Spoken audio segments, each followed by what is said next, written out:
So this is air dry clay. We're using the Sculpey air dry clay you see here, and one of the most important things to know about this is you need to keep it in its container until you're ready to use it. If you need to continue using, so like if I don't get it completely built in one go, I will need to make sure to completely cover it so it does not dry out. The stuff dries out relatively quickly, but it does get a good amount of working time. So what I'm going to start by doing is I'm going to again start kind of down at the bottom, and I'm just going to start wrapping my armature in that air dry clay. I'm going to start with less than I think I'll want because I can always bulk it up super easy. I can't always go back, and once it's dry especially, I can't go back and remove material that I've added. So when you're joining two pieces together, you'll want to make sure that you kind of take your finger and smooth it back over. At this point, it should be super smooth and workable and just absolutely buttery. So you should be able to get a very smoothed and refined surface. This is the part where you will want to do the majority of your smoothing. You may even want to leave your spare clay in a bag and only take off a little at a time. That way that bigger lump does not get dried out. So I'm actually going to do that since this might take a moment.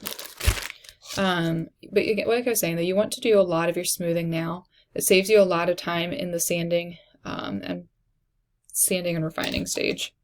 So I'm going to take and his arms fell. Oops.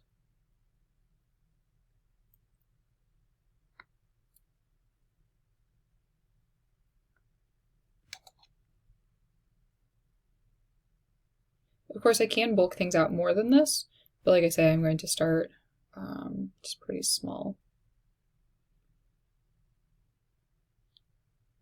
I'm just starting to get that shape that I want from him.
So at this point, obviously I'm going to need to grab a little bit more clay so that I can continue to flesh out his head.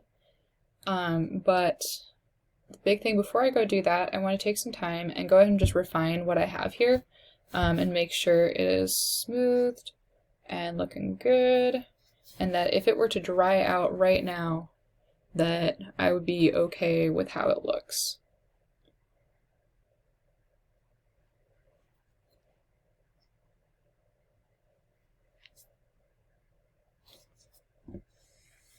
Because even if you're painting these, paint will not necessarily hide every single blemish in the surface. We will talk about how we can sand these as well, but the more you can do ahead of time, the more you can do through the making process, the stronger your product will be, because sanding doesn't fix cracks, it only hides them. So I'll update here in a little bit when he is completely done.